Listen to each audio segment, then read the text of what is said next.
ان اللہ ملائکۃ یصلون علی النبی ایھا الذین آمنوا صلوا علیہ وسلموا تسلیما اللهم صل علی سیدنا مولانا محمد وعلی آل سیدنا مولانا محمد بارک وسلم والصلاۃ والسلام علیک یا رسول اللہ. السلام علیکم ورحمۃ اللہ وبرکاتہ. دلیلیں ہر طرف ہیں، ہر جگہ ہے. کچھ چیزیں ایسی ہوتی ہیں جو بزرگوں سے سنی جاتی ہیں، کچھ چیزیں ایسی ہوتی ہیں جو اپنے سے بڑوں سے سیکھی جاتی ہیں یا بڑوں سے سنی جاتی ہیں، جو جائز ہوں، حق ہوں. ٹھیک ہے، تو ایسے ہی ہم ایسے بزرگ کا، اللہ کی ایسی ذات کا، ایسے صحابی کا، ایسے درویش کا، ایسے ولی کا ذکر کرنے جا رہے ہیں، سمجھے، جو سمجھ لیے ہم لوگوں کے لیے ایک انقلاب کی طریقے سے ہے. ہم لوگوں کے لیے آج کے وقت کے دور میں ایک انقلاب کی طریقے سے، جو دور وقت چل رہا ہے اس طریقے کے لیے ایک انقلاب کی طریقے سے ہیں. ہم ابو رضا بابا رتن ہندی رضی اللہ تعالیٰ عنہ ان کے بارے میں ذکر کرنے جا رہے ہیں. آج ہم حضرت بابا رتن کے بارے میں ذکر کریں گے. یہ وہ بابا رتن ہے جو بہت بڑے تاجر، ان کے والد اور وہ ہندوستان کی سرزمین پنجاب کے رہنے والے تھے، بھٹنڈا کے رہنے والے تھے اور تاجر تھے، اور ہر ملک میں آپ کا جانا ہوتا تھا. ہر ملک میں آپ کا جانا ہوتا تھا، چاہے وہ سیریا ہو، چاہے وہ شام ہو، چاہے وہ ایران ہو، چاہے وہ عرب ہو. جب عرب کا نام آئے گا تو اپنے آپ ہی لگ جاتا ہے کہ ہاں کچھ نہ کچھ معاملہ ہے. عرب کا معاملہ جب آتا ہے، کیونکہ پتہ چل جاتا ہے کچھ نہ کچھ معاملہ ہے. معاملہ اس وجہ سے ہے کیونکہ وہ سرزمین رسول اللہ صلی اللہ علیہ وسلم کی، ہمارے آقا مولا کی سرزمین ہے. ٹھیک ہے، وہ سرزمین ہمارے آقا مولا کی سرزمین ہے. تو ذکر کرتے ہیں ان کا، جن نے خود اپنی آنکھوں سے، جنہوں نے اپنی آنکھوں سے چاند میں درار پڑتے دیکھا ہے، جن کو دعا ہوئی اور جن کی زندگی 700 سال کی ہے، جنہیں ہم رضی اللہ تعالیٰ عنہ اس وجہ سے کہہ رہے ہیں کیونکہ وہ خود صحابی ہیں. وہ ہندوستان کے پہلے مسلمان ہیں، وہ ہندوستان کے پہلے اول اہل ایمان والے ہیں. ہر ایک چیز کے لیے وہ اول ہے. بھٹنڈا میں آپ کا روزہ بنا ہے، جب کبھی جائیے گا، حالانکہ میں بھی نہیں گیا ہوں، دعا کریے میں بھی پہنچوں. ان کے بارے میں پڑھا اور اپنے سے بڑوں سے جو سنا، تو ابھی تک کہ نہیں جا پایا ہوں، میں بھی نہیں جا پایا ہوں. انشاءاللہ تعالیٰ اگر اللہ زندگی دے گا اور اسباب بنائے گا، اور جن کیفیتوں میں ہوں ان کیفیتوں سے نکلوں گا، یا جن پریشانیوں میں ہوں ان پریشانیوں سے نکلوں گا، تو انشاءاللہ تعالیٰ اگر اللہ رب العزت نے چاہا تو اس پاک آستانے کے اوپر حاضری ضرور لگاؤں گا. چلیے خیر،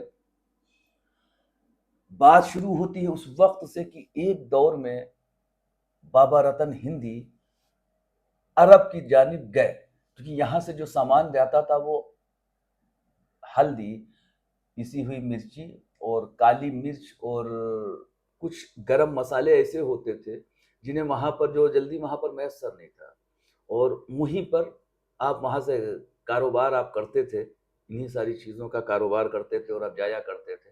تو اچھا منافع ہوتا تھا وہاں پر، اچھا منافع ہوتا تھا. تو آپ جب نکلتے تھے تو ایران ہو کر کے، جب اس کھاڑی دیشوں میں کے ملکوں میں جب آپ اندر جاتے تھے تو عراق، ایران، اور پہلے تو خیر آپ کو پتہ ہی ہے بنگلہ دیش، پاکستان، ہندوستان، سارے ملک، یہ پورا خطہ ایک میں تھا. تو آپ ادھر سے ہو کر کے جاتے تھے. تو اس جانب سے جب آپ نکلے ہیں تو نکلتے تو مکہ، مدینہ، پھر مکہ، پھر شام، پھر چاروں طرف سے آپ چکر کاٹ کے جایا کرتے تھے. ایک مرتبہ آپ نکلے تو اس وقت کوئی جہاز تو تھے نہیں، کوئی موٹر گاڑی بھی نہیں تھی، کوئی بس بھی نہیں تھی کہ بھائی موٹر گاڑی بیٹھے اور چلے. تو اتنی آرام دہ اونٹ ہوا کرتے تھے یا گھوڑے ہوا کرتے تھے. ایک مرتبہ آپ کچھ تجارت کے سلسلے سے گئے تھے یا شاید پیسے لینے کے لیے گئے تھے. اور آپ کو ایک وجہ اور بھی بتا دوں کہ حضرت بابا رتن نے جو تجارت کی ہے وہ ابو سفیان، وہ ان مکہ کے لوگوں سے بھی تجارت کی ہے جو رسول اللہ صلی اللہ علیہ وسلم کے خلاف تھے، جو رسول اللہ صلی اللہ علیہ وسلم کے خلاف تھے. ان سے بھی تجارت ہوتی تھی. بھائی اس وقت وہ صرف تاجر تھے تو اس وجہ سے صرف تجارت کرتے تھے. تو سبھی لوگوں سے، جو بڑے بڑے رئیس لوگ مکے کے تھے، حرم کے تھے، عرب کے تھے، جو ایمان نہیں لائے تھے، جو آقا علیہ السلام کے دشمن تھے، ان سے بھی سب سے چلتا. ایک مرتبہ آپ ادھر سے نکلے جب، تو ایک جنگل پڑا تو دیکھا ایک بکری چلانے والا نوجوان جو بکری چرا رہے.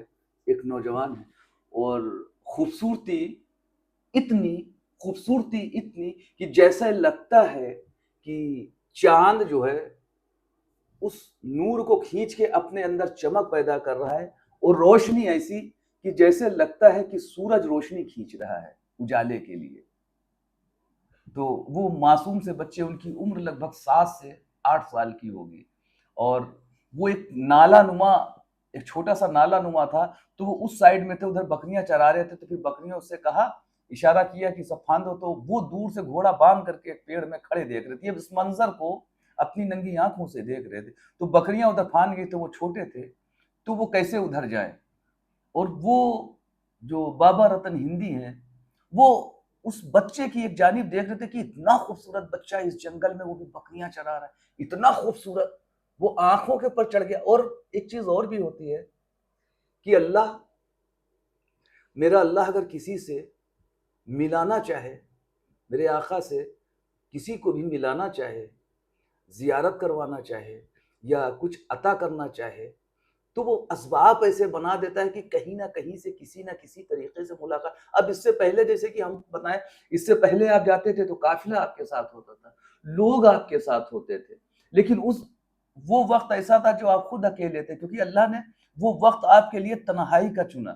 میں نے جیسے کئی ویڈیو میں بتایا ہوں کہ تنہائی میں ہی ہدایت ملتی ہے۔ تو آپ پیڑ کے پاس کھڑے دیکھ رہے، جب دیکھا کہ وہ بچے نما جو شخص تھے وہ جب ادھر جا نہیں پا رہے ہیں، تو آپ گئے، آپ نے وابستہ پوچھا کہ اے خوبصورت سے نوجوان، جس کے اوپر دیوتا یا دیو جیسا، یا جو دیوتا ہوتے ہیں اوتار جیسا، بھگوان جیسا روپ لیے ہو، یعنی کہتے نہیں ہے کہ بھگوان جیسا روپ لیے ہو، کہ بھگوان جیسا تمہارا روپ ہے کہ جیسے لگتا ہے کہ خوب روپ سنوارا ہے تم سوئے کرشن جیسے لگ رہے ہو، بھگوان جیسے لگ رہے ہو، اور تم کیا ادھر جانا چاہتے ہو؟ تو کہا ہاں ادھر تو جانا چاہتے ہیں۔ کہا ٹھیک ہے، میں تمہیں پہنچائے دیتا ہوں۔ تو ان کو اٹھایا اور اپنے کندھے پر بیٹھا، حضرت بابا رتن نے کندھے پر بیٹھالا، اور بیٹھال کر کے اس نالے کو پار کرا دیا۔ جب پار کرا دیا تو پھر بھی ادھر آ کر کے کھڑے ہو گئے، تو آپ کے کپڑے تو اس نالے کے کیچڑ سے، اس پانی سے بھیگ بھی گئے تھے، گندے بھی ہو گئے تھے، تو آپ کے پاس خیر کپڑے تھے، تو آپ نے کہا میں بدل لوں گا۔ تو انہوں نے دیکھا، کہا مجھے تو ایک چھیٹ نہیں پڑی، تمہارے کپڑے خراب ہو گئے اے تاجر، تمہارے کپڑے خراب ہو گئے۔ کہا کوئی بات نہیں ہے، آپ کو کچھ نہ ہونا چاہیے، آپ اتنے اچھے ہو کہ آپ کے اوپر ذرا سے بھی کوئی کیچڑ نہیں اچھا لگے گا ہم کو۔ اللہ، کہا آپ کے اوپر اگر ذرا سے کیچڑ پڑ جاتا تو مجھے اچھا نہ لگتا، جانے کیا بات ہے، میرا دل آپ کو دیکھ کر کے مچل گیا۔ کون ہے آپ؟ صاحبزادے کس کے ہیں؟ تو اللہ، وہ صاحبزادے حضرت عبداللہ کے تھے، حضرت آمنہ کے لال تھے، ہم سب کے آقا محمد مصطفیٰ رسول اللہ صلی اللہ علیہ وسلم تھے، جنہیں ہم اور آپ جو بیٹھے ہیں، جو باتیں کر رہے ہیں، جو اسلام لیے بیٹھے ہیں، جو فری میں ہر ایک چیز ملی ہے ہم لوگوں، ان کے ذریعے سے ملی ہے، ہمارے آقا محمد مصطفیٰ رسول اللہ صلی اللہ علیہ وسلم۔ تو انہوں نے اپنا تعارف تو نہیں کرایا، صرف اتنا ہاتھ اٹھا کر کے دعا کی، اور 7 مرتبہ کہتے تو یہ ہے کہ 7 مرتبہ دعا کی کہ اللہ تمہیں عمر دراز کرے، اللہ تمہیں عمر دراز کرے، اللہ تمہیں عمر دراز کرے۔ پھر وہ اپنی بکریاں لے کر کے چلے گئے۔ حضرت بابا رتن بھی چلے گئے۔ اس وقت بابا رتن ہندی کہنے والا تھا، ابو رضا نہیں کہنے والا تھا، تو بابا رتن ہندی گئے، اپنا جو کام تھا وہ وہاں کے لوگوں سے اپنا کام نپٹا کر کے پھر آ گئے۔ لیکن آپ ہندوستان آنے کے بعد بھی آپ کو کیفیت طاری رہی، آپ کو کچھ سمجھ میں نہیں آتا تھا، کیونکہ جو آپ نے دیکھا تھا وہ ان بچے کی، وہ رسول اللہ صلی اللہ علیہ وسلم کا چہرہ جو معصومیت بھرا تھا، وہ آپ کی نظر سے نہیں ہٹا تھا۔ آپ نے اپنے والد سے بتایا، اپنی والدہ سے بتایا، اپنے چچا سے بتایا، جو بھی آپ کے پریوار کے تھے سب سے بتایا، کہ میں اس منظر کو نہیں ڈھونڈ پا رہا ہوں، ایسا لگا جیسے ساتچھات بھگوان کو دیکھ لیا ہم نے۔ اللہ اللہ، ہم نے وہ منظر دیکھا جیسے لگا کہ ہم نے ساتچھات بھگوان کو دیکھ لیا۔ کہا چلو بیٹا، وہ نور والا تھا، وہ تیج والا بچہ ہوگا، کوئی اچھا نیک دل ہوگا، جس کی بھی اولاد ہوگی بڑے خوش نصیب ہوں گے وہ لوگ، اور چلو کام کی طرف دھیان دو۔ انہوں نے پھر سمجھایا، تو ایک مرتبہ آسمان کی طرف دیکھ رہے تھے، چاند کی طرف، کھلا آسمان تھا، صاف آسمان تھا، تو آپ نے چاند کے اندر درار پڑتے دیکھا، چاند کے اندر ایسے لگا کہ جیسے کوئی چیز چھری سے کاٹی جاتی ہے تو دو حصے ہو جاتی، تو ایسا لگا کوئی دھیرے دھیرے چاند کو کاٹ رہا ہے. تو آپ نے یہ بات اپنے پریوار کو بتائی، لوگوں کو بتائی، کسی کو یقین نہیں ہوئی. پھر اچانک جو ہے رسول اللہ، کچھ سالوں کے بعد جب رسول اللہ صلی اللہ علیہ وسلم کا نبوت کا اعلان ہوا تب بات پھیل گئی، کیونکہ اس وقت نبوت کے اعلان ہونے کے معنی یہ ہے دنیا بھر میں بات پھیل جانا. تو پوری دنیا کے اندر، ہر ملک کے اندر یہ بات پھیل گئی تھی کہ ہاں عرب کے اندر کوئی نبی ہوئے ہیں، کوئی رسول ہوئے ہیں جن کے پر کتاب بھی نازل ہوئی ہے. نبی نہیں، رسول ہیں جن کے پر کتاب بھی نازل ہے، انہوں نے نبوت کا دعویٰ کیا ہے. تو بھائی سب لوگ ملنے دور دور سے جانے لگے.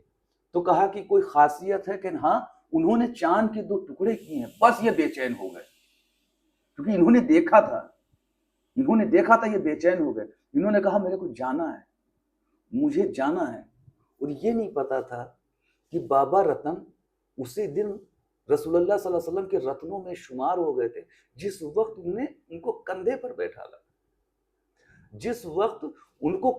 بیٹھالا تھا وہ رسول اللہ صلی اللہ علیہ وسلم کے رتنوں میں شمار ہو گئے تھے. کیونکہ ایک نے پیٹھ پہ بیٹھال کر کے غار ثور تک کے لے کر کے گئے تھے، اور ایک نے نالا پار کرانے کے لیے اپنے کندھے پر بیٹھالا تھا. اللہ، وہ بھی عمر میں بڑے اور یہ بھی عمر میں بڑے.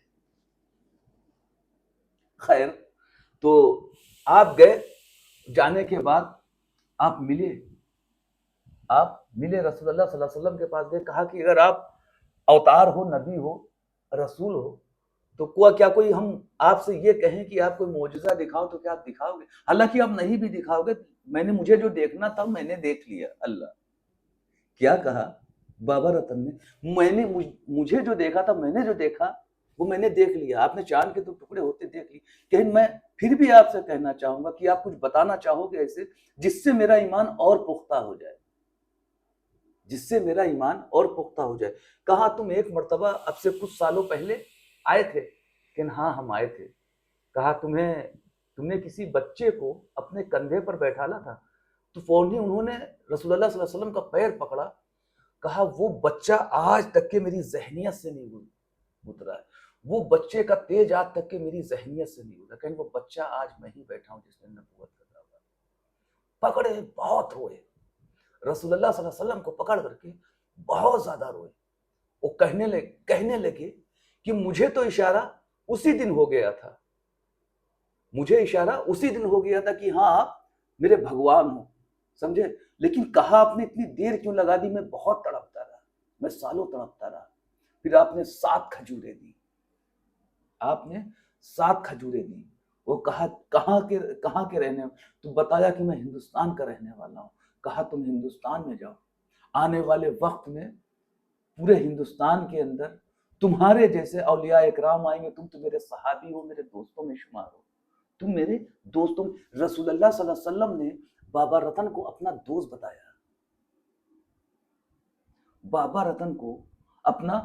بتایا. ابو رضا بابا رتن ہندی آپ کو اپنا دوست بتایا.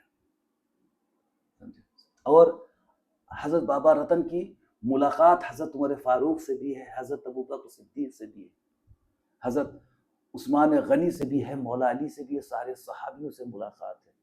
سمجھے، آپ نے بیٹھ کر کے کھانا بھی کھایا ہے، ان صحابیوں کے ساتھ بیٹھ کر کے کھانا بھی کھایا ہے. آپ نے کھجور کا شربت بھی پیا ہے. ان صحابیوں کے ساتھ، جن صحابیوں کو بہت احترام کرتے ہیں، ان کے ساتھ اٹھ کے بیٹھ کے کھانا کھانے والے آج ہمارے ہندوستان میں ہیں. ہم کہہ سکتے ہیں، فخر سے اس بات کو کہہ سکتے ہیں کہ ہاں صحابی رسول ہمارے ہند میں بھی ہیں، ہمارے ہندوستان میں ہیں، جنہوں نے میرے آقا کی زیارت کی. کیوں نہ مولا ہمیں اس لائق بنائے، اس قابل بنائے کہ جا کر کے اس دربار کی زیارت کریں. آپ ہندوستان میں آئے اور آپ کے اوپر کیفیت طاری ہو گئی. اور اسی طریقے جس مقام میں رہتے تھے، جس جگہ پر رہتے تھے، وہ کہتے ہیں نا، جب دنیا سے دل بھر جاتا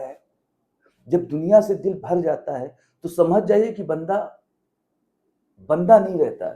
جس شخص کا دنیا سے دل بھر جاتا ہے پھر بندہ نہیں رہتا ہے، بندہ مولا ہو جاتا ہے، دینے والا ہو جاتا ہے. سمجھے؟ تو نے سب کچھ دے دیا، سب کچھ ختم کر دیا، اپنے آپ کو خالی کر لیا صرف اللہ کے واسطے۔ کہا میرے رسول نے جو بتاتے یہاں پر بیٹھ کر کے پھر لوگوں کو عرب بھیجتے تھے کہ آقا آج کیا کر، جاؤ دیکھ کر کے آؤ۔ کچھ اپنے ماننے والے کچھ ان کے لوگ ہو گئے، پھر ان کے پاس جب کیفیت ایسی تاری ہوئی کہ لوگ بھی ماننے والے ہوئے تو ان سے کہتے تھے کہ جاؤ دیکھ کر کے آؤ آج میرے آقا کیا پہنے ہیں۔ صرف پوچھنے کے لیے اتنے 1000 کلومیٹر بھیجتے تھے کہ میرے آقا آج کیا پہنے، کیا کھایا کیا نہیں کھایا، یہ ساری چیزیں کرنے کے لیے آپ لوگوں کو بھیجتے تھے، ملاقات کروانے کے۔ پتہ نہیں کتنے ایسے صحابی ہیں بابا رتن کے ساتھ جنہوں نے رسول اللہ صلی اللہ علیہ وسلم کی زیارت کی، جن کو بھیجا بابا رتن۔ خیر بابا رتن کا ذکر اس وجہ سے ہوا کیونکہ بابا رتن کا ذکر ہے، ہمارے بزرگوں نے بتایا ہے۔ امید کرتے ہیں کہ آپ کو ہمارا یہ ویڈیو پسند آیا ہوگا، اور خصوصاً دعا ہے کہ ہم بھی چلیں، آپ بھی چلیں، ہم سب چلیں، اس مرکز کی زیارت کریں جس مرکز کے مالک اور جس مرکز میں آرام فرما حضرت بابا رتن ہے۔ تو کیوں نہ کسی نہ کسی دن چلیں اور دعا کرتے ہیں کہ آپ کی بھی زیارت ہو اور ہماری بھی زیارت ہو۔ میری زیارت نہیں ہے۔ چلیے ویڈیو ختم کرتے ہیں، انشاءاللہ تعالیٰ پھر کسی نہ کسی ویڈیو میں ملاقات ہوگی۔ السلام علیکم ورحمۃ اللہ وبرکاتہ۔